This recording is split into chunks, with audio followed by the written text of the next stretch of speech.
fue sacada entre los esclavos. Tus siervos y doncellas la prepararon. Buenas noches, hermanos, Dios les bendiga. Es una bendición el poder llegar nuevamente hasta sus hogares, o en algunos casos creo que podrían estar en algún tipo de trabajo de oficina, pero le damos gracias a Dios porque constantemente nos enlazamos lunes a lunes y con el favor del Señor, pues hoy no ha sido la excepción. Quiero contarles que en esta oportunidad está con nosotros hermano Giovanni, pastor Iván, hermano Daniel y hermano Kevin. Sean bienvenidos todos y a ustedes que amablemente nos sintonizan. Vamos a continuar en esta oportunidad desarrollando el tema acerca de la prevención del hambre, siempre en tiempos de David. Nos quedamos en el tema anterior muy invitados, creo yo, para ver algunas cosas que acontecieron en aquellos días. Esta creo vendría a ser una 13ª parte y quisiera pedir que por favor oremos antes de entrar al desarrollo del tema. Padre, muchas gracias por este momento. Venimos poniendo delante de ti en el nombre de Jesús este discipulado, Señor, rogándote que tú te glorifiques, suplicándote, Señor, que nos conceda la unción quíntuple y especialmente la de la enseñanza para poder bendecir, ministrar, mostrar, Señor, conforme a la luz de tu Espíritu Santo, lo que tu buena palabra, Señor, nos ha de mostrar también a su vez, para que así podamos discernir el tiempo y sepamos hacer lo que debemos hacer. En el nombre de Jesús te lo pedimos, te rogamos, Señor, que nos ayudes para que todo estorbo, si lo hay en los ámbitos espirituales, sea quitado en el nombre de Jesús. Y también, Señor, para que los medios naturales, terrenales, seculares, funcionen bien en pos de lo que queremos hacer y esto bendecir a tu pueblo en el nombre de Jesús. Gracias, Señor. Amén y amén. Bueno, acá el resumen introductorio, ¿verdad? Ya, pues a estas alturas creo que sabemos cómo surge el tema. Nos encontramos que en la palabra hay por lo menos 13 hambres descritas y hemos venido estudiando con el favor del Señor un poquito de aquellos contextos donde aparecen en la mayoría, digamos, personajes específicos, ¿verdad? Y así hemos ido avanzando, estamos platicando algo referente al hambre que hubo en los tiempos de David, puesto que la Biblia dice en 1 Corintios 10:11, en su parte final, estas cosas les acontecieron como figura y son escritas para nuestra amonestación. De tal manera que para nosotros que llegamos al final de los últimos días, es muy importante, porque en el libro de Mateo y en otros textos que hemos conversado, como de Apocalipsis también, nos encontramos que uno de los juicios desatados en el tiempo final, que entendemos iniciaron a partir más o menos de los años 1900, dice claramente en la Biblia que habría hambres, ¿verdad? Pero por otro lado, también hemos visto cómo, por ejemplo, cuando fue el hambre en tiempos de José, allá en Génesis 41, dice la Biblia que Faraón tuvo un sueño. Le mostró prácticamente el Señor o le dejó ver, digamos, el sueño a Faraón, va a buscar a alguien que tenía revelación para interpretar el sueño, pero a su vez cuando José se lo interpreta, a eso me impactó a mí, le dice, esto es lo que va a acontecer, pero también lo que hay que hacer para poder afrontar lo que estaba ya determinado en aquel momento. Yo creo con todo mi corazón y creo de alguna manera, lo podemos decir con humildad, sabiendo que por la gracia de Dios Él nos protege. Nosotros hemos vivido de alguna manera ya en medio de este tiempo final, pues los juicios, ¿verdad?, descritos en la palabra, pero hasta aquí el Señor nos ha ayudado. Entonces, debemos seguir aprendiendo qué hicieron aquellos hombres de Dios Algunos fueron afectados, el ejemplo que me gusta mucho porque lo estudiamos en la palabra, como en tiempos de Abraham hubo hambre, sí le afectó, pero cuando ya él recibe el cambio de su naturaleza de Abraham a Abraham, ya solo vio el hambre, pero no le afectó el hambre. Entonces yo quisiera que así nos pase a todos nosotros, ¿va? En el nombre de Jesús. En ese orden de ideas, empezamos a platicar algo referente al hambre en tiempos de David. Y aprovechamos acá a recordarles que con el favor del Señor estamos tratando con el equipo que me apoya a trabajar un resumen de los temas en forma gráfica, es decir, lo que le llaman infografía. Y quiero aprovecharlo precisamente el de este día, que vendría a ser el hambre en tiempos antes del fin, en tiempos de David, que en el subtema ya vimos una primera parte, hoy avanzamos a una segunda parte en ese subtema, y vemos importante cómo fue, qué fue lo que pasó. Y fuimos a ver el contexto histórico. Primeramente, en el año más o menos 1380, antes del Señor Jesucristo, se da una alianza cuando José era el gobernante, según el libro de Josué 9:15. Ellos se ven ahorillados a hacer un pacto con los gabaonitas. Ya no voy a ahondar en eso para que el tiempo no nos avance, pero aunque los gabaonitas no eran del pueblo de Israel, eh, el Señor había dejado escrito en la ley que se debía respetar. Vamos a ver acá. Sí. No, a ver, a ver, a ver. Bueno, los textos lo tenemos fue lo que estuvimos conversando para ver las razones del hambre en el tiempo de David. Estaba escrito en la ley que ellos debían de respetar su palabra, digamos, cuando un gobernante y o el pueblo de Israel la pusiera como a forma de pacto. Entonces, los gabaonitas por siglos estuvieron resguardados dentro del pueblo de Israel, no siendo israelitas, pero Dios respaldó la palabra de aquellos hombres. Cuando llega el tiempo del gobierno de Saúl, es decir, más o menos 360 años después de aquel pacto, Saúl rompe el pacto. Incluso él y su casa son llamados como una casa sanguinaria.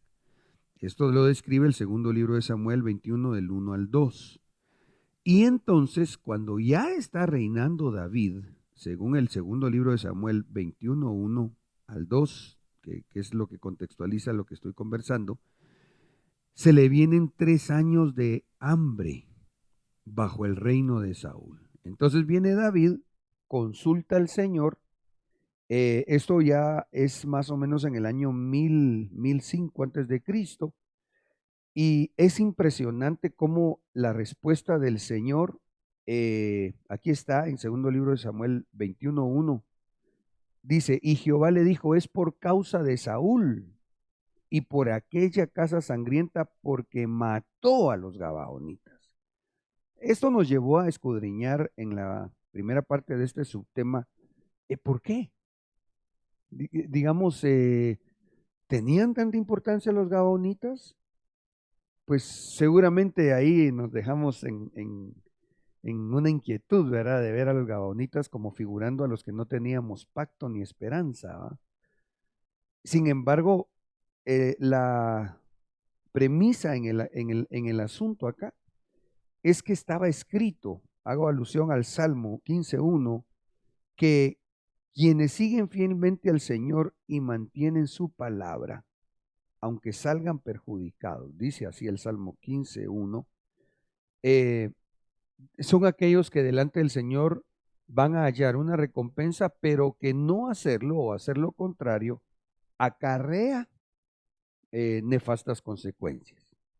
El libro de Ezequiel 14:13 dice, Hijo de hombre, si un país peca contra mí cometiendo infidelidad, y yo extiendo mi mano contra él, destruyo su provisión de pan y envío hambre contra él y corto de él hombres y animales. Entonces, ¿por qué el enlace?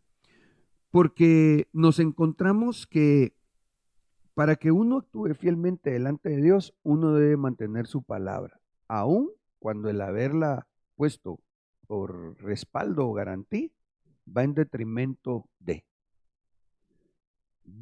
Saúl, siendo el gobernante de Israel, falta al pacto que un antecesor de él había hecho con los gabaonitas.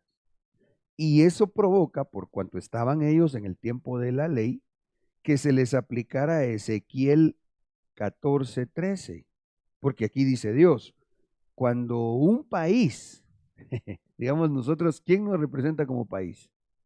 Como guatemaltecos, el presidente. Entonces, líbrenos Dios, hermanos, que nuestro presidente tome decisiones y especialmente las que vayan en contra de los principios bíblicos, porque eso no lo afectaría solo a él, eso afecta a la nación. De ahí que vemos países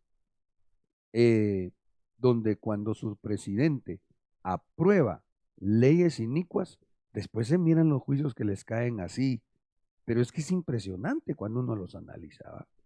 Eso de alguna manera pasó en los tiempos de David, pero también aquí hay otra cosa importante a recordar, cómo la mala decisión de Saúl afectó al siguiente periodo de gobierno. Wow, terrible.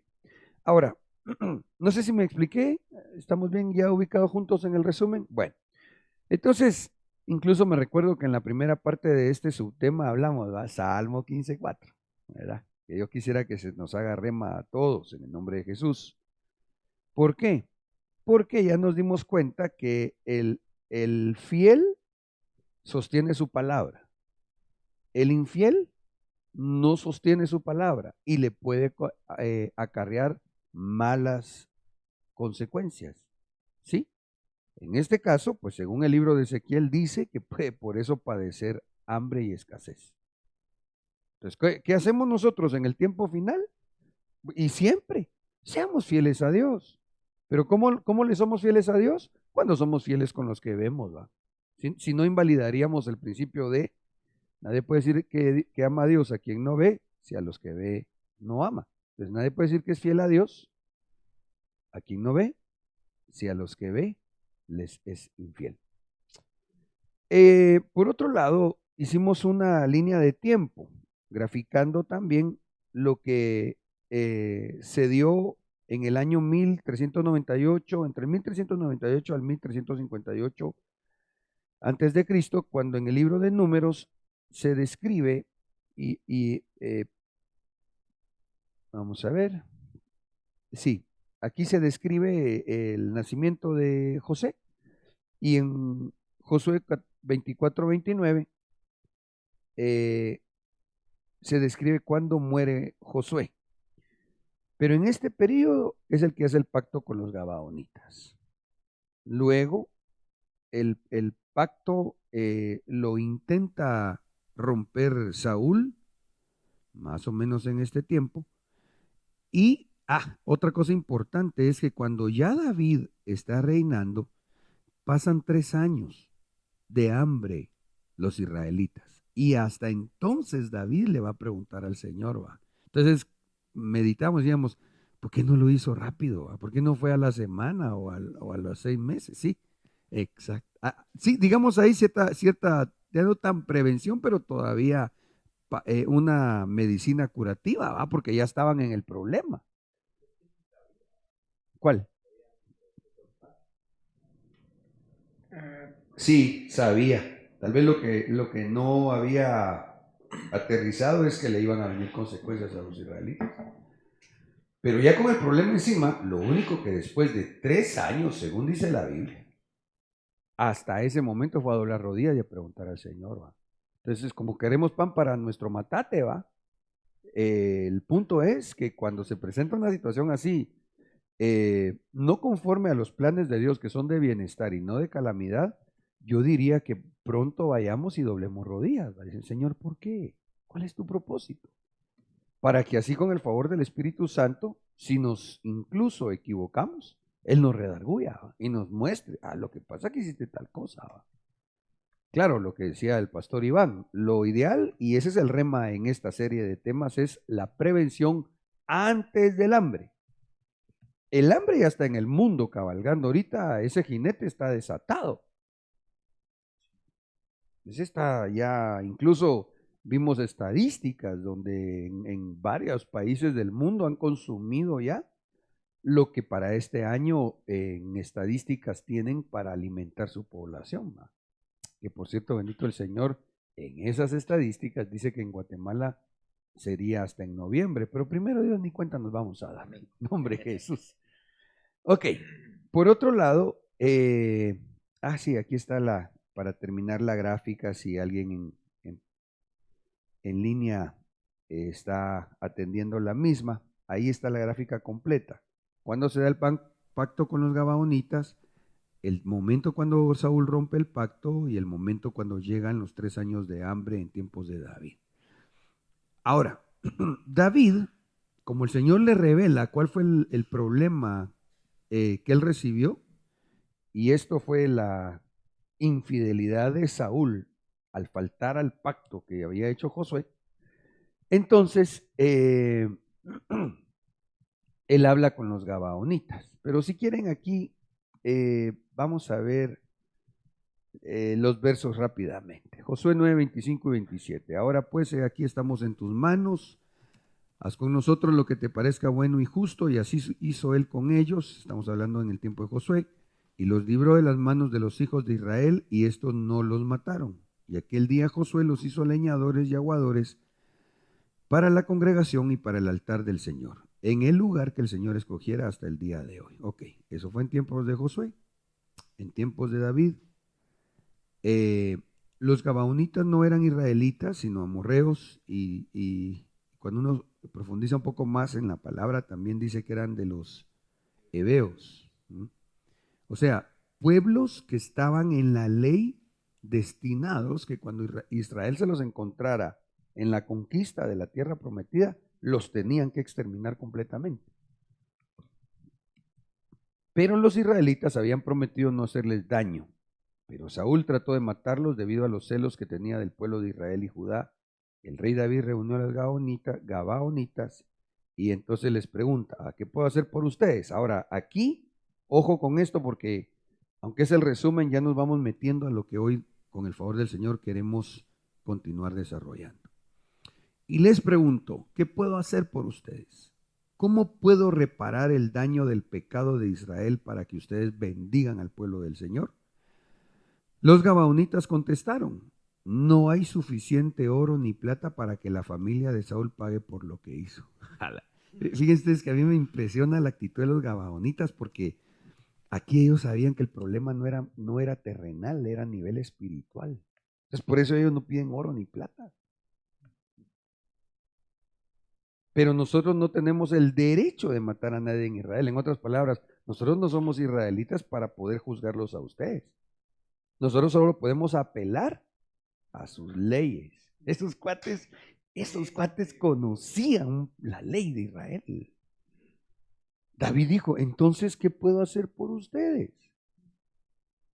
Déjenme parafrasear conforme el contexto que hemos estado viendo y en recibiendo la bendición del Señor. Mírate el Salmo 15:4.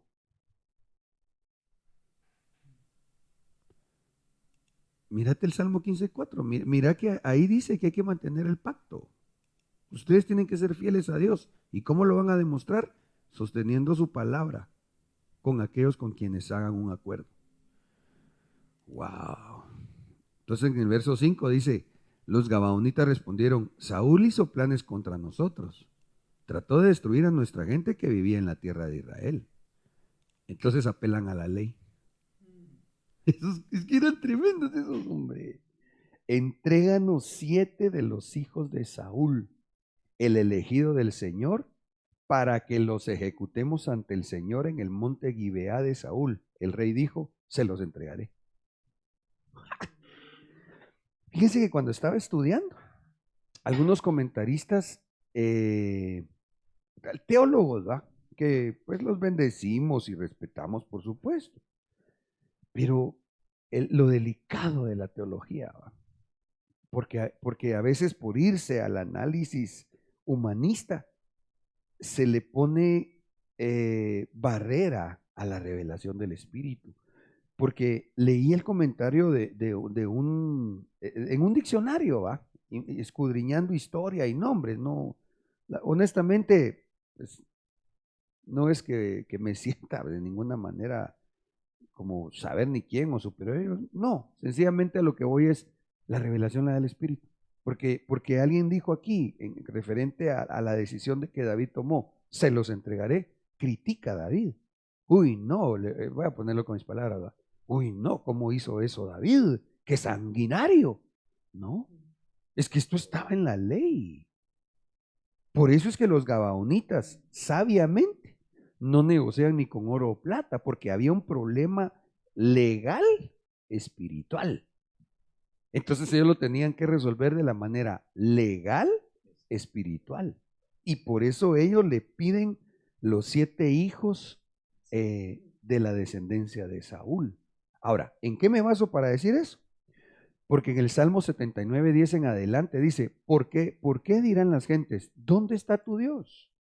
Sea notoria en las gentes, delante de nuestros ojos, la venganza de la sangre de tus siervos que fue derramada. Llegue delante de ti el gemido de los presos.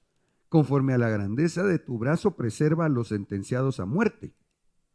Y devuelve a nuestros vecinos en su seno 7 tantos de su infamia con que te han deshonrado, oh Jehová. Ahí está. Entonces los gabaonitas, esos cuates, que es una figura, yo creo que de los siervos, ¿va? De Dios, manejaban el logos y movían lo espiritual. Por eso es que cuando ellos le dicen a David, entréganos 7 de los hijos de Saúl, David inmediatamente, permítanme pensar con pensamientos espirituales, ¿va? Porque así es como tenemos que pensar y meditar en la palabra, ¿va? No me vaya a decir usted, ¿y dónde dice todo eso? Pues es lo que entendemos por el Espíritu, ¿va? Porque David inmediatamente consciente, David era un hombre recto, a pesar de los errores que cometió, él termina su carrera siendo nombrado como el dulce cantor de Israel. O sea, y era alguien que después de su restauración, bueno, él comete un error, sin embargo, procuró ser un hombre de Dios apegado a la ley. ¿Cuántos salmos no escribe David y dice que se deleita en meditar en los mandamientos? Que en la ley del Señor estaba su deleite. Entonces quiere decir que David conocía de la ley. Incluso estaba escrito en la ley que a los reyes les debían de leer la Biblia todos los días. Bueno, el tema es que escrituralmente los gabaonitas, déjeme echar un poquito de salsa, así como en las películas, ¿verdad? Cuando están ahí litigando y entonces el acusador va, está pidiendo una sentencia al juez en contra del acusado. El abogado del acusado dice, me apego a la enmienda tal, dicen, va. Entonces yo me imagino que aquí los gabaonitas, echando un poco de salsa, ¿va? Dijeron, me apego a la enmienda del Salmo 79:10 al 12. Y entonces David, que era el rey, en aquel tiempo al rey le correspondía juzgar. Ante el rey llegaban los casos y él tenía que juzgar. Entonces David dice, es cierto, mucha es hebreo. ¿Va? Vaya pues, estos cuates manejan mejor la espada que el difunto David, que el difunto Saúl. Ok, entonces dice la Biblia en el segundo libro de Samuel, 21:8, el rey tomó a los 2 hijos de Rispa. Qué difícil decisión, por cierto. Porque David, a pesar de que Saúl no había sido el mejor padre espiritual, porque él lo llama padre a Saúl, lo amaba y lo respetaba. Amaba a Jonatán, que a ese momento ya estaba difunto. Y dado, aquí abro un paréntesis también, que había tenido una cercanía tan preciosa con Jonatán, hijo de Saúl, hacen un pacto. Lo voy a parafrasear, como quien dice, mira, si a mí me pasa algo, vos mirás por mi familia. Si a vos te pasa algo, yo voy a ver por la tuya. Por eso es que cuando se da la situación, David no agarra a Mefiboset, hijo de Jonatán, para la ejecución, porque había pacto. Pero sí había otro Mefiboset. Lo voy a leer.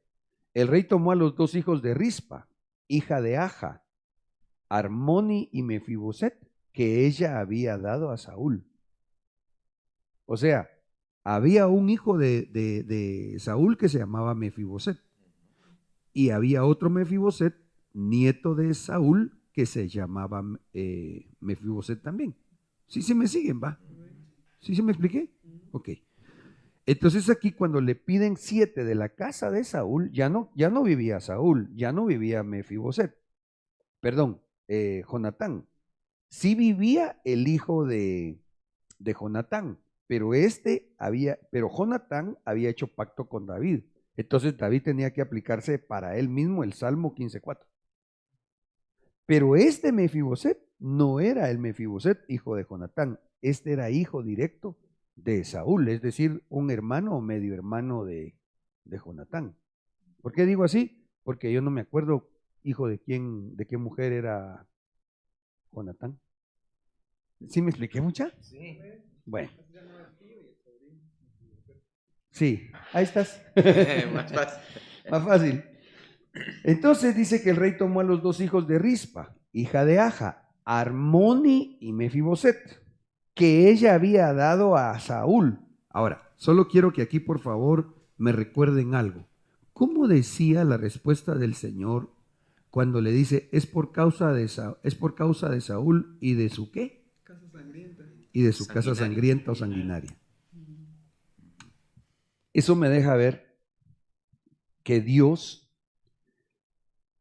ya tenía un lío con la casa de Saúl. No, el lío no era solo con Saúl, Era con todo. era con toda su casa. O sea, en la descendencia de Saúl ya habían problemas genéticos. Me refiero especialmente a lo espiritual. ¿Mm? El rey tomó a los dos hijos de Rispa, hija de Aja, Armoni y Mefiboset, que ella había dado a Saúl, y a los 5 hijos de Merab, hija de Saúl, que ella había dado a Adriel, hijo de Sarzilai, Meolatita. Aquí hay que ponerle ojo a esto, después en breve lo vamos a ver, pero quiero aprovechar a comentarlo, aunque después lo enfatizo, ¿sí? Porque en algunas versiones, en lugar de poner a los 5 hijos de Merab, ponen a Mical. En varias Biblias ustedes van a encontrar que no dice hijos de Merab, hija de Saúl, sino dice hijos de Mical. Entonces eso ha creado conflicto también en los teólogos. Que es interesante leer sus comentarios a veces, pero lo más importante, o por sobre todo lo importante, es pedirle al Espíritu Santo la revelación. Como este discipulado, ¿va, hermanos? Entonces aprovechamos a ir ahí haciendo equipados y aprender juntos. Ok, lo dejo ahí un momentito. Entonces, a los 5 hijos de Merab, hija de Saúl. Merab era la hija mayor de Saúl. Mical era la segunda. Esa es otra figura asombrosa, ¿va? Porque esto que le pasa a David es lo que le pasó a Jacob, ¿va? Le ofrecen la mayor, pero le dan la menor. Saúl y Jacob Saúl y, ¿cómo se llama el suegro de Jacob? No, el suegro de Jacob, Labán, eran malos músicos, ¿verdad? Porque pedían a la mayor y le daban la menor. Ok, entonces dice, el rey tomó a los dos hijos de Rispa, hija de Aja, Armoni y Mefiboset, que ella había dado a Saúl, y a los 5 hijos de Merab, hija de Saúl, que ella había dado a Adriel. Es decir, agarra 2 hijos directos de Saúl y 5 nietos de Saúl. Porque estaban pidiendo, incluso la sangre, la Biblia dice que la tierra clama venganza por sangre. Y los entregó en manos de los gabaonitas, que los ahorcaron en el monte delante del Señor, de modo que los 7 cayeron a la vez. Les dieron muerte en los primeros días de la cosecha, al comienzo de la cosecha de la cebada. Esto, haceme favor, hermana Génesis, si pudieras hacer una captura y me lo mandas por WhatsApp. Esto tiene una semblanza escatológica impresionante. Por favor, ahí, por favor me lo envías. Entonces, aquí, estos caen 7 a la vez, antes, en los primeros días de la cosecha, al comienzo de la cosecha de la cebada. Es que, ¿saben por qué? Me quedé pensando.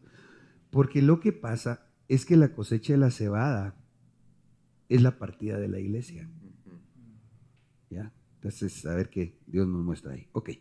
El punto es que aquí hacemos una tablita. No sé cómo se llama eso, pero yo hice mi tablita. Porque dice, segundo libro de Samuel 21:13, y trajo de allí los huesos de Saúl y los huesos de su hijo Jonatán, y recogieron los huesos de los ahorcados. Y sepultaron los huesos de Saúl y de su hijo Jonatán en tierra de Benjamín en Sela, en el sepulcro de su padre Cis, e hicieron todo lo que el rey había ordenado. Después de esto, Dios fue movido a misericordia con la tierra. Miren qué tremendo. En el verso 9, en el 8 y 9, prácticamente se describe que ejecutaron a 7. Pero lo impresionante es que no se menciona el nombre de los 7, solo de 2. Pero tan estaba en el orden David en la ejecución de los 7, que dice, después de esto Dios fue movido a misericordia para la tierra. O sea, se quitó el hambre. Ahora, aquí hay un punto bien importante, porque de esto vamos a desprender, y gracias a Dios todavía tenemos tiempo para conversar otros asuntos. Solo, por favor, hagamos nuestro ejercicio de este subtema. ¿Cómo se llama el salmo donde dice que debemos ser fieles a Dios sosteniendo nuestra palabra? Excelente. Salmo 15:4. Muy bien. Entonces, veamos el nombre de los hijos. Los hijos de Rispa y Saúl eran Armoni y Mefiboset. Pero los 5 hijos de Merab, hija de Saúl, es decir, los 5 nietos de Saúl, no se encuentran los nombres en la Biblia. Si alguien estudiando los encuentra, yo le agradecería en serio muchísimo que me los comparta, pero francamente le dediqué pues bastante tiempo, le di vueltas, lo busqué en diccionario, no aparecen. Y aquí surge el comentario que dejé hace un momentito ahí en su inicio. ¿Por qué algunas versiones dicen que eran hijos de Merab y por qué otras dicen que de Mical? Incluso los eruditos se han chivoleado. A mi esposa no le gusta ese mi verbo. Los estudiosos se han hecho bolas y tienen distintas opiniones. Entonces yo les voy a leer el comentario del diccionario Perspicacia, haciendo referencia al segundo libro de Samuel 21:8 y 9. Se los voy a leer para poder yo explicar lo que en mi corazón siento que es la razón de parte del Señor. ¿Por qué? ¿Por qué? ¿Por qué no se nombra, no dice el nombre de los 5 hijos de Merab? Esa es la primera razón, ¿sí? ¿Por qué no dice el nombre? Ok, un paréntesis. Cuando en la Biblia no se menciona ya el nombre de alguien, o en lugar de mencionar el nombre del padre, se menciona el nombre de la madre, ahí hay lío. Ejemplo. Y los hijos de un tal Eseba. No se menciona el nombre de los hijos. Y al decir la palabra de un tal Eseba, lo que está diciendo es alguien indeseable. El papá indeseable. Entonces, mejor ni mencionemos el nombre de los hijos, parafraseando. Entonces, ¿por qué aquí no se mencionan los 5 hijos de Merab? ¿Y por qué en algunas versiones no ponen Merab? Aunque a todas luces, si dice la Biblia que Mical no tuvo hijos, porque la Biblia dice que Mical, bueno, de hecho está en segundo libro de Samuel 6:23, si me hacen favor leámoslo. Segundo libro de Samuel 6:23, creo que ahí es el texto. Dice, por tanto, Mical, hija de Saúl, nunca tuvo hijos hasta el día de su muerte. Ahí está. Y la Biblia no se contradice. Mical nunca tuvo hijos hasta el día de su muerte. O sea, toda la vida fue infértil. A pesar de que cuando David tiene que huir, Saúl se le da a otro hombre. Pero ella no pudo tener hijos. Ahí está. No, Mical no tuvo hijos. Pero ¿por qué algunos estudiosos anotaron Mical en el contexto del segundo libro de Samuel 21, 8 y 9? Ok, leo el comentario y después les doy la apreciación que creo que más que mía es lo que el Señor nos deja ver. En este relato se habla de Mical, no de Merab, como la madre de los 5 hijos de Adriel. Repito, disculpen, es el comentario del diccionario Perspicacia, ¿sí? Puesto que Mical murió sin hijos, lo que ya tú leíste. Y en ningún lugar se dice que hubiera sido esposa de Adriel, o sea, Mical, ¿va? En ningún lugar dice que fue esposa de Adriel. Esa es otra reverencia. La que fue esposa de Adriel fue Merab. Algunos escriturarios opinan que su nombre aparece aquí debido a un error del escriba. Pero es la Biblia, pues. O sea, se pueden dar errores humanos, pero yo creo que no hay errores en la escritura inspirada por el Espíritu de Dios. Sin embargo, anotan ellos, y esto fue lo que me gustó, en casi todos los manuscritos hebreos está el nombre de Mical. La explicación tradicional es que Merab, la hermana mayor de Mical, murió poco después de haberle dado 5 hijos a Adriel. Esto me parece con mucho sentido. Así que Mical se encargó de la crianza de los 5 hijos de su hermana, de tal modo que se les llegó a considerar hijos suyos. O sea, esa es la explicación por qué algunos estudiosos, cuando tienen que traducir al español Merab, ponen Mical. Pero ¿cuál es la razón espiritual? Que Merab se murió teniendo 5 patojitos. Y entonces Mical viene y funge como una madre adoptiva. La traducción de Isaac Leeser lee en segundo libro de Samuel 21:8, y los 5 hijos de Mical, la hija de Saúl, que ella había criado para Adriel. Para mí que esta traducción es excelente. ¿Sí me siguen con el asunto este? Kevin, ¿voy bien ahí? ¿Alguna pregunta? Ahora, yo quiero aquí comentar e incluso mientras estudiaba y meditaba la palabra, mejor escribí mi conclusión personal, no fuera que se me fuera a olvidar. Porque entonces los nombres de los 5 hijos de Merab y Adriel que no aparecen, es muy probable que al haber quebrantado el juramento Saúl, aquí está lo que yo creo que es la razón espiritual. ¿Por qué ya ni siquiera Dios deja que se escribieran los 5 nombres de aquellos nietos de Saúl? Porque Saúl había quebrantado antes un pacto con David.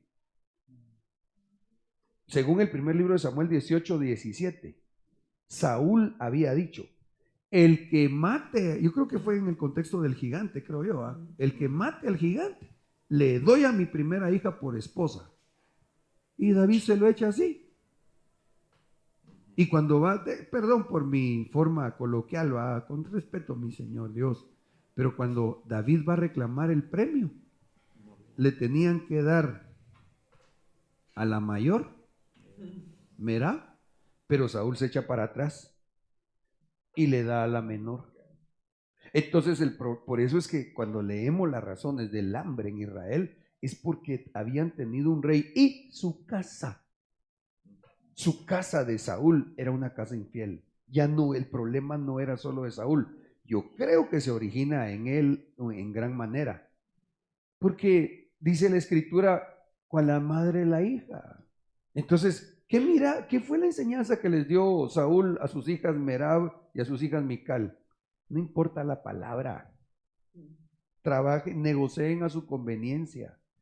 Entonces ya era una familia en Israel que, si bien había surgido en una de las tribus más pequeñas, creo que Benjamín se llamaba la tribu de Saúl, Dios la había levantado como una familia real.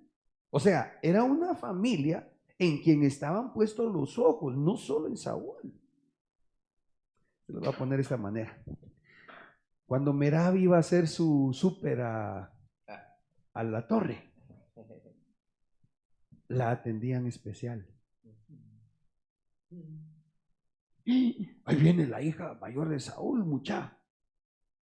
Ah, no, vayan, llévenle la carretilla. Vos andá, mira, agarrarle la carreta. Y los hijos relajeando, ¿va? Y botando las cosas, ¿va? Como así hay papás, ¿va? Que hay los hijos bien malcriados y los papás, ay, qué bonito. Dicen, nah, está echando salsa. Entonces yo me imagino que así era más o menos el tema con la familia real. Porque la gente mira la familia real y los toma como un prototipo. Por eso yo pienso que, así entre paréntesis, esta yo digo que es una razón de las razones espirituales por las cuales en las monarquías del mundo Dios ha ido eliminando las mismas. Por ejemplo, en España, con respeto, espero no meterme en líos, pero ya la palabra del rey ya no vale nada, porque le han descubierto unos clavos a él y a su familia. Entonces ya la gente está más que decepcionada, porque dice, y este es mi rey, y esos son los hijos, ¿no? Ahora, van para nuestro matate, y aquí tal vez especialmente a los que tenemos el privilegio de ser siervos de Dios. Yo creo que es importante recordar que nuestro testimonio, primeramente, con nuestro matrimonio, y en la medida que de nosotros dependa, como ministros, debemos tratar que nuestras familias tengan buen testimonio. No caer en el error de que entonces la gente piense que nuestros hijos son los pastorcitos de la iglesia, ¿va? Porque eso sí es de un extremo. De hecho, ahorita me gustó mucho, no sé si lo vieron, un video que publicaron acerca de hijos de pastores, ¿va? Porque los hijos de los pastores, por una razón que ellos no piden, llevan una carga con uno. Porque entonces la gente mira al pastor e inmediatamente asocia a los hijos como que los hijos deberían de ser sí o sí los más espirituales de la iglesia. Y si bien es cierto, es lo óptimo, no necesariamente. El llamado, pues me lo dio a mí mi Señor, ¿va? Me ayuda y está a mi lado echando plomo, pero el llamado así nos lo dio. No digamos con los hijos, ¿va? Bueno, entonces aquí el problema es que, leo mi comentario, es muy probable que al haber quebrantado el juramento Saúl al dar a David a Merab, según primer libro de Samuel 18:17, haya dejado en deuda a sus nietos por el principio quebrantado de no sostener un juramento. O sea, cuando Saúl falta el juramento de dar a su hija al paladín, que matara al paladín de los filisteos, es decir, al gigante de los filisteos, a su campeón, ahí deja Saúl en deuda a su descendencia. Era solo cuestión de tiempo para que Saúl abriera una puerta y el enemigo, ¡pau!, se le dejara ir con todo y Biblia. Uy, perdón. Pues son chilero, ¿eh?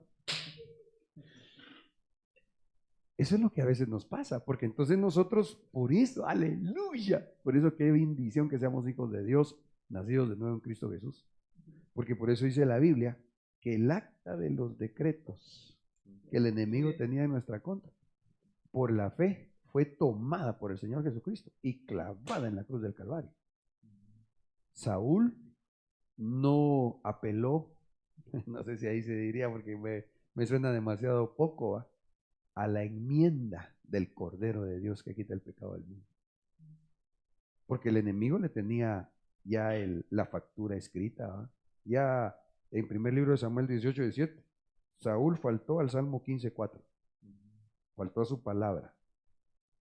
Y ahí el diablo va a crecer de repente, guardadito en la nube. Hacia. Y solo esperando el momentito para que se abriera puerta y se presentara otra vez en el desfile delante de Dios, ¿va? Y, Señor, mira, Saúl ya había faltado la palabra. Está pendiente esta cuenta. Leo el texto. Primer libro de Samuel 18, 17 y 19. Entonces dijo Saúl a David: voy a darte por mujer a Merab, mi hija mayor, con tal que me seas hombre valiente y pelee las batallas de Jehová. Oigan esto, miren el corazón de Saúl que lo movía a ser infiel. Pero Saúl pensaba: que no sea mi mano la que se levante contra él, sino la mano de los filisteos. O sea, Saúl no estaba pensando en honrar a un campeón. Saúl no estaba pensando en emparentar con alguien que al conformar una nueva familia estableciera un linaje de honra, respeto y no digamos, ¿cómo les dijera? Perdonen que utilice mi lenguaje, pero así creo que me voy a explicar. Él no estaba pensando en mejorar la raza, pues. Él lo que quería era ofrecer el premio para que sus enemigos mataran a David, a quien él miraba como una competencia, porque Saúl era envidioso. Y me recuerdo, no sé en qué tema, pero sí me acuerdo que lo hablamos en algún momento. Mical era muy envidiosa. Mical era, yo diría que no era semejante a Saúl, sino como dice el dicho popular, esta salió corregida y aumentada. Mical. ¿Cómo sería Merab? Cuando llegó el tiempo en que Merab, hija de Saúl, debía ser entregada a David, fue dada por mujer a Adriel, el meolatita, que por cierto de Adriel tampoco se dice más que esto. Ese cuate, por cierto, yo me pongo a pensar en digo yo, wow, ¿no será que a Adriel le convenía más abstenerse de convertirse en el yerno del rey ante Dios, para no acarrear algún tipo de maldición por la falta de Saúl? Sí, sí, Adriel sabía. Déjenme echarme mi pensada. Está David, hace la hazaña por la cual debían haberle dado a Merab, y no se la dan. Pero ahí estaba Adriel, que entre comillas no merecía el galardón. Él no merecía el premio de que le dieran a Merab por mujer. Él no lo merecía, según las palabras de Saúl. Esa hija era para un campeón. Entonces déjenme echar un poquito de salsa. A ver si no Adriel hasta carita le daba a David. ¿Ah? Así. Mira, no te la dieron. Es solo un pensamiento, ¿va? Un poquito de salsa. Pero hay tacos, diría mi apóstol. Entonces, Saúl había deshonrado su palabra desde que no dio a su hija mayor a David.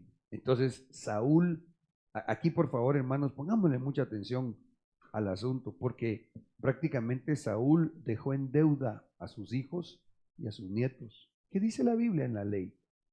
Dios castiga la iniquidad de los padres sobre los hijos hasta la tercera y cuarta generación. Consideraría desde este ángulo que la mala actitud de Saúl de no sostener su palabra ya no fue un pecado. Cuando le falló a David, fue un pecado. Cuando le falló a los gabaonitas ya era iniquidad, porque él acostumbraba a pecar y volver a pecar en el mismo problema que él tenía.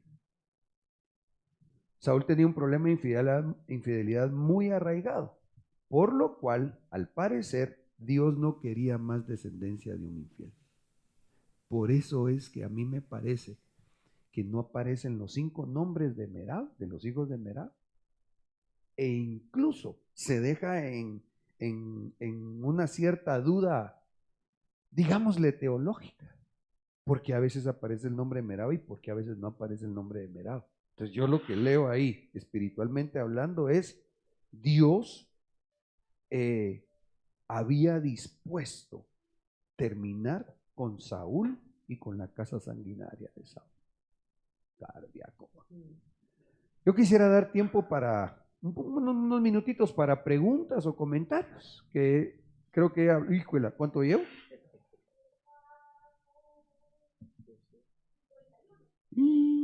Bueno, ok, entonces he hablado mucho. Yo veía ahí, en nuestro tiempo, ¿va? Lo que hemos estado aprendiendo en el trazo, que es un tiempo de sembrar. Ajá. En este tiempo del hambre. Yo lo que veía es que, por ejemplo, en mi caso, yo nunca les tuve que decir a mis hijos, mire muchachos, hay que diezmar, ¿va?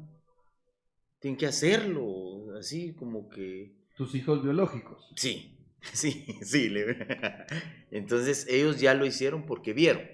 Ah, ya. Entonces yo lo veía desde esta forma, como que uno asegura a sus generaciones cuando actúa. Entonces ya lo llevo ahora a lo ministerial. Yo quiero asegurar mi generación, digamos, ministerial ya, hijos espirituales, con cumplirle a Dios A con 100. lo que corresponde. Sí. A 100. Ya, si él no las dice, pues ahí ya, Es definitivamente mío. a nadie puede obligar uno, más que enseñar. Pero yo lo veía así. Yo aseguro a mi familia biológica, pero también a mis hijos espirituales cuando hago. Entonces yo lo veía ahí, bien. Pongámosle, recostémosle en la palabra. Salomón con David. ¿Qué le dice Dios a Salomón? Mira, te voy a parafrasear, vos has sido cardíaco. Estaba en la ley que no tenías que tener muchas mujeres. Aunque en el principio el deseo de Dios es que el hombre solo tenga una mujer. Pero vos te pasaste a choque, Salomón. 900, no. 1000, mano. Eran, no sé si 700 concubinas y 300 mujeres. Más o menos. Pero Dios le dice lo que tú dices. Por causa de David tu padre, yo te mantendré el reino, pero después de ti se va a dividir. Entonces lo que estás diciendo, ahí, el otro contexto que yo miro donde se recuesta lo que podemos hacer nosotros como padres, tanto biológicos como espirituales, es a manera de Abraham, ¿va? Hebreos, ¿va? Abraham diezmó. ¿Y quién recibió, digamos, los frutos? Leví. ¿Qué sería? Cuarta generación, ¿va? Entonces sí. Ahora, pero esto es el monte de la bendición, ¿va? Por el otro lado. Porque el otro lado está el monte de la maldición. Entonces nosotros tenemos que optar por el monte de la bendición. Ser fieles a Dios. Porque cuando yo soy fiel a Dios, afecto a mis hijos y a mis generaciones. Que es mi deseo, como tú dijiste, a los biológicos y también a los espirituales. Mira, vos si nosotros lo vemos de ninguna manera idolatrando. Jamás. Reprendo y renuncio en nombre de Jesús. Pero yo lo veo. En mi padre espiritual, cuánto yo soy bendecido por la forma como él actúa delante de mi Dios. Va. Y el apóstol Lot, yo no lo conocí. Pero nosotros todavía, por ejemplo, como pastores, a veces llega gente a buscar, como gracias a Dios el apóstol Sergio siguió en esa línea doctrinal de Cristo, que fue la que el apóstol Otto predicó. A mí todavía, aquí viene gente que dice, es que yo miro que ustedes tienen la doctrina del hermano Otto. Vienen acá y uno cosecha lo que aquel hombre sembró. Fíjate vos, porque es un principio espiritual, ¿va? Sí. No sé si alguien quiere decir más y si no, regresamos al asunto aquí. ¿No? ¿Estamos bien? ¿No hay preguntas? Bueno, ok. Entonces aquí tendríamos que entrar al desarrollo de dos cosas dentro del subtema, incisos, ¿va? Pero es bastante, porque es que esto para mí, bueno, como todos los temas de la palabra, es una riqueza impresionante, porque entonces ya vimos que de los 7, solo 2 nombres aparecen, Armoni y Mefiboset. Pero Dios allá le dijo a David, es por causa de Saúl y su casa sangrienta. ¿Qué problema había en los descendientes? Ahora, el punto es, vemos el hambre en tiempos de David. ¿Cómo se quitó el hambre? A ver, ayúdenme. ¿Cómo se quitó el hambre de tiempos de David? Cuando David consultó y a causa del sacrificio que hicieron. Ajá, acércate el micrófono y seguimos haciendo el resumen, porfa. Como en los tiempos del hambre, David se acercó al Señor a consultar el por qué había venido. Entonces el Señor le dice a David el por qué había venido el hambre y era a causa de Saúl. Ajá. Pero el hambre le dio la estrategia y el hambre fue quitada a causa de un sacrificio que hubo. Sí. ¿De qué? De los descendientes de Saúl. Exacto. Entonces, figuradamente, lo que Dios estaba haciendo era eliminando los frutos de la casa de Saúl. ¿Qué tenemos que hacer para que no nos pegue el hambre del tiempo final? Quitémonos el mal fruto. Quitémonos lo malo que podamos arrastrar, genéticamente hablando, en lo espiritual. ¿Amén? Amén. Ok. Entonces aquí yo creo que es muy importante que vayamos a estudiar y a preguntarle al Señor qué significan los nombres. Ya vimos 5. Que por cierto, si alguien los encuentra y me dice, pastor, los encontré, gloria a Dios. Y creo no invalidaría mi comentario. ¿Por qué? Porque ¿cómo costó encontrarlos? Pero yo digo que no están, es que de veras le dediqué tiempo. Busqué en diccionarios, busqué en varias Biblias, le pregunté a Google y Google dicen que todo lo sabe, pues esto no lo sabe Google. Pero sí aparecen 2 nombres, Armoni y Mefiboset. Armoni, según el diccionario de nombres de 1909, significa habitantes de una fortaleza. Recuérdense que estos son los frutos que hay que eliminar. Entonces, ¿qué hay que eliminar para que no nos pegue el hambre en el tiempo en el tiempo final? Todas las fortalezas que no son de Dios. En Canaán habían fortalezas. ¿Ya? Entonces hay que buscar las fortalezas para que uno pueda discernir. Tengo fortaleza. Por ejemplo, creo que la de Tiro habla de orgullo y altivez. Entonces, ¿qué tengo que hacer para que no me pegue el hambre? Me tengo que echar Armoni. ¿Quién es Armoni? El que habita en una fortaleza. ¿Estoy habitando en una fortaleza de orgullo o de altivez? Salgamos corriendo, porque si no nos puede pegar el hambre. Y así habría que estudiar, ¿va? Y fortalezas. Que el primero Dios, si así Dios lo quiere, lo vamos a hacer. Ahorita ya no nos da tiempo de ver, ¿va? Porque ahorita yo quisiera que dejemos solo picado el sonpopero, ¿va? Mefiboset significa, según Hitchcock, el que destruye la vergüenza, pero también de mi boca salen reproches. Todo lo mira mal. Todo lo mira mal. Ay, pintaron la iglesia. ¿Por qué la pintaron? ¿No la pintaron? ¿Por qué no la pintan? ¿Ah? Ay, qué lindo el día. ¿Y por qué está lindo? Está bien soleado. Ay, no, mucho calor. Pero si llueve, no está lloviendo. O sea, aquel que todo lo ve mal y lo va diciendo, porque en el hablar hay poder, tiene que eliminar a Mefiboset y Armoni. Según el diccionario Certeza, la forma original de este nombre puede haber sido Merib Baal, que significa Baal es abogado, ustedes. Eso es terrible. Bueno, desde la perspectiva del lado negativo, porque Baal lo que significa es Señor, ¿va? Desde la perspectiva positiva, podríamos decir el Señor es nuestro abogado, es decir, Cristo. Pero como aquí estamos viendo desde el ángulo que representa este nieto de Saúl, de quien se dice era parte de la casa sangrienta que Dios eliminó, o sea que no es ahí el Señor el abogado. Ahí es el diablo. El diablo es de abogado. Como la lica aquella, el abogado del diablo. Entonces, esto primero Dios si Dios así lo permite, que yo creo que sí, es que esto está tremendo, por lo menos para mí, pero ¿cómo hacemos para que el hambre no nos pegue en el tiempo final? Eliminemos de nuestros frutos a Armón y a Mefiboset y a los 5 hijos de Merab, a los sin nombre.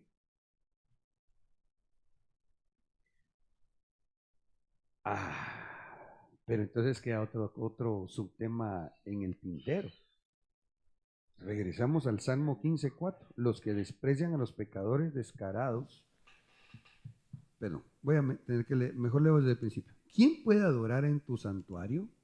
¿Quién puede entrar a tu presencia en tu monte santo? Verso 4. Los que desprecian a los pecadores descarados y honran a quienes siguen fielmente al Señor y mantienen su palabra aunque salgan perjudicados. Este es el salmo que el Señor nos concedió mirar para entender por qué a Saúl Dios le dice que era infiel. De ahí se resultó todo el rollo Entonces aquí, aparte del subtema que primero Dios veamos juntos acerca de Armoni y Mefiboset, aquí tenemos que estudiar cómo obrar fielmente ante Dios. Déjenme parafrasear. El que actúa con fidelidad no tendrá hambre.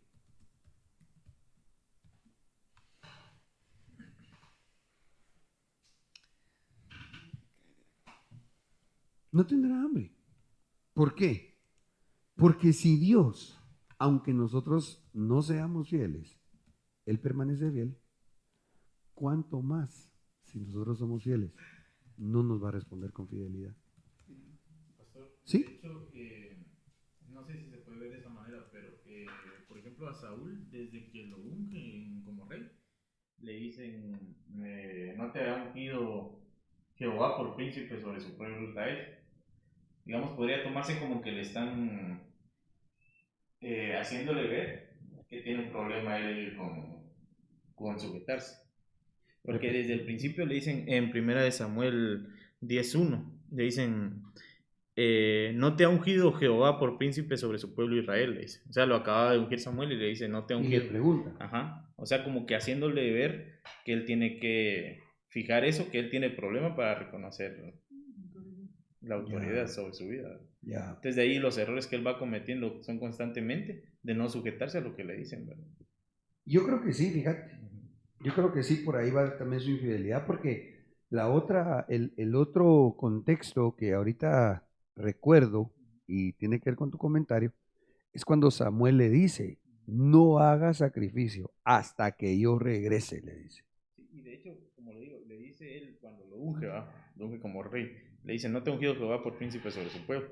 Y luego cuando él comete esos errores, creo que es cuando dice que no haga el sacrificio, y cuando le dice que matar a todos, y él no mata a todos, le dice él, sí, pero vamos y adoremos a tu Dios, le dice. Saúl. Ajá, le dice a Samuel, ¿verdad?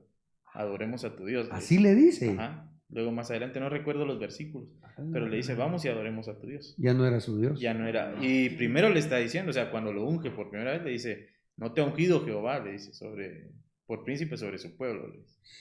O sea, Jehová no asimiló era el privilegio. O sea, desde el principio le estaban diciendo que él tenía el problema, ¿verdad? Pero él no lo supo, ¿verdad? No supo liberarse. O sea, desde el principio él le estaba mostrando qué área tenía que arreglar él, digamos, ¿verdad? Sí, yo creo que sí. Mira, aunque no era el tiempo del Señor, ¿va?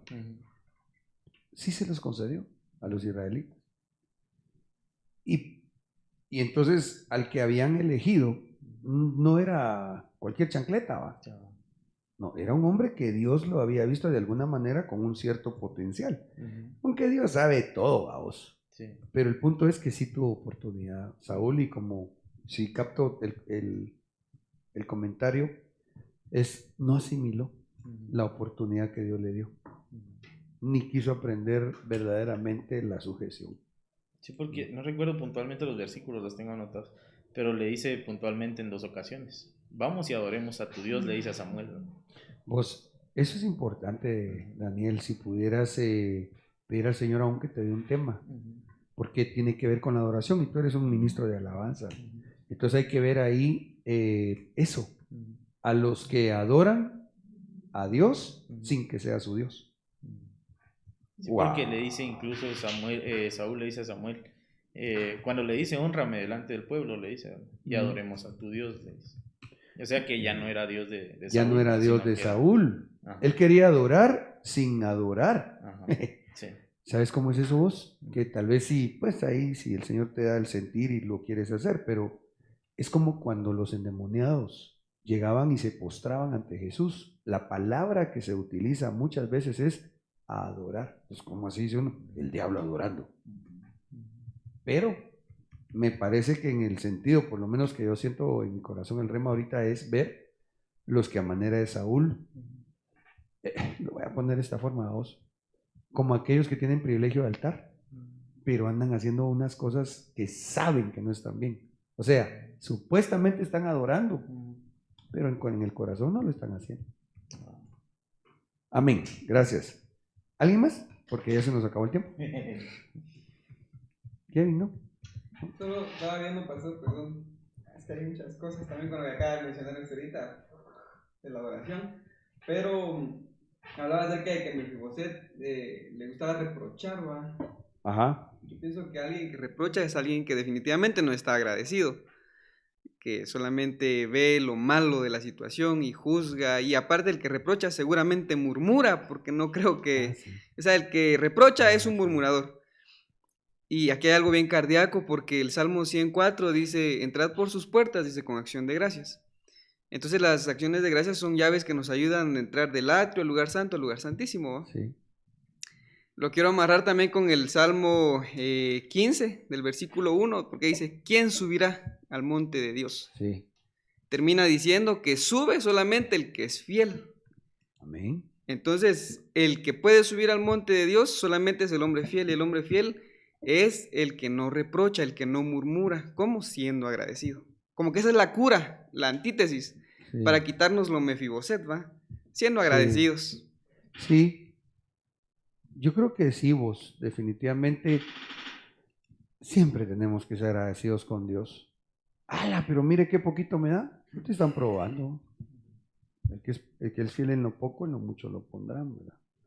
Pero miren, hermanos, yo siento que como que estamos concluyendo o cerrando esta parte del tema hablando de la adoración. Entonces me gustaría, si les parece, especialmente a Daniel y a ti, mira eso.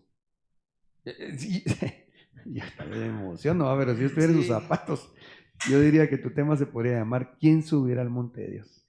Fíjese que de hecho está Está en el listado. sí. Entonces hay que ver, ¿va? Sí, pastor, y es que, perdone, es que ay, eso es tan necesario y tan rico poder platicar de eso, porque no todos adoran a Dios, muchos adoran la adoración. Es decir, adoran, se embriagan con el mover, con el fluir. Entra una persona a algún lugar y se queda extasiado de cómo la iglesia adora, pero no por está eso él adorando adora a sí, Dios, pues. adora a la adoración. Y es que dentro de la música hay efectos secundarios que creadas en el cerebro, que a la persona la hace sentir que le da paz, tranquila, pero no es adoración, es un efecto secundario de lo que terrenalmente se está haciendo, pero no porque la persona se sienta bien, quiere decir que esté adorando a Dios. Necesariamente adorando. Sí, así es, Giovanni, porque es cierto, digamos, y esa es nuestra lucha, mi lucha, la lucha de nuestro apóstol, que aprendamos a adorar. Por eso es tan importante escudriñar los cantos para adoración, porque a veces cantan himnos los directores que son para el alma. Entonces la gente viene por lo que tú dices, entonces, ay, me metí a adorar, ¿por qué? Ay, vieras cómo lloraba, vieras cómo me sentía de bien.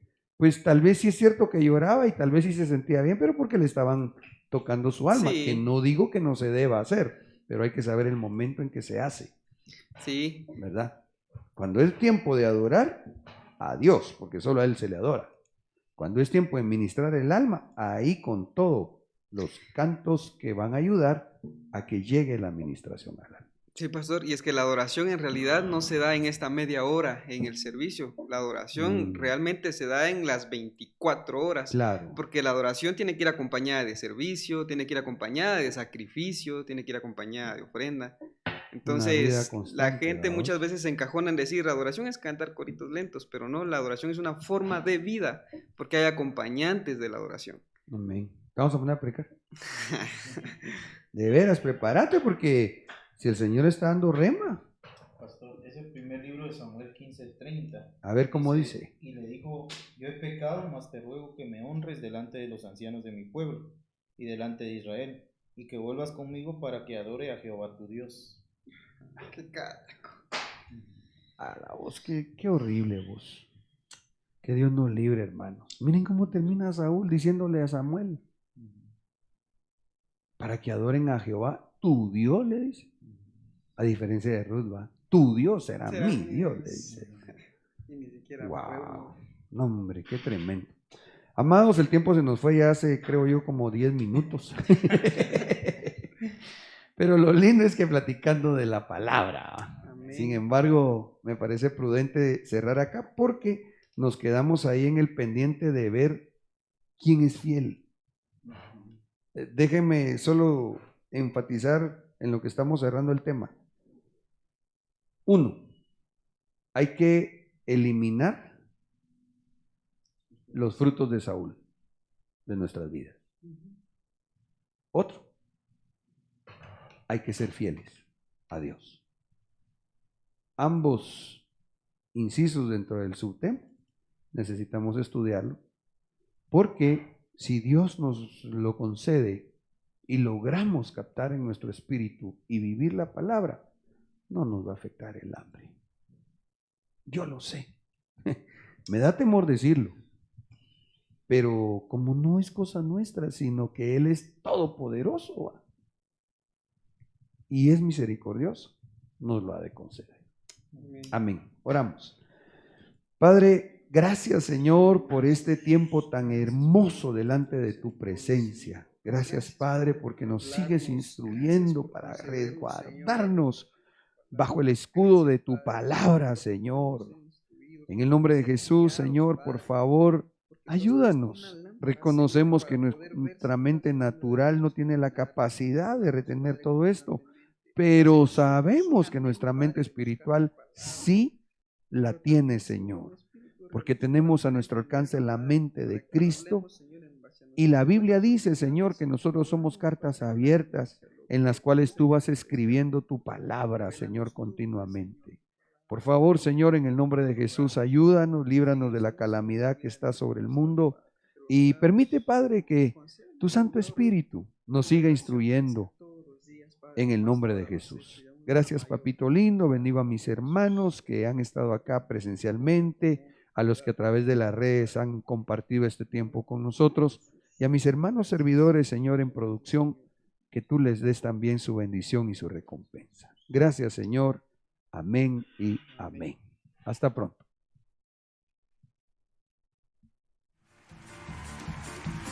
Tu novia fue sacada entre los esclavos, tus siervos y doncellas, la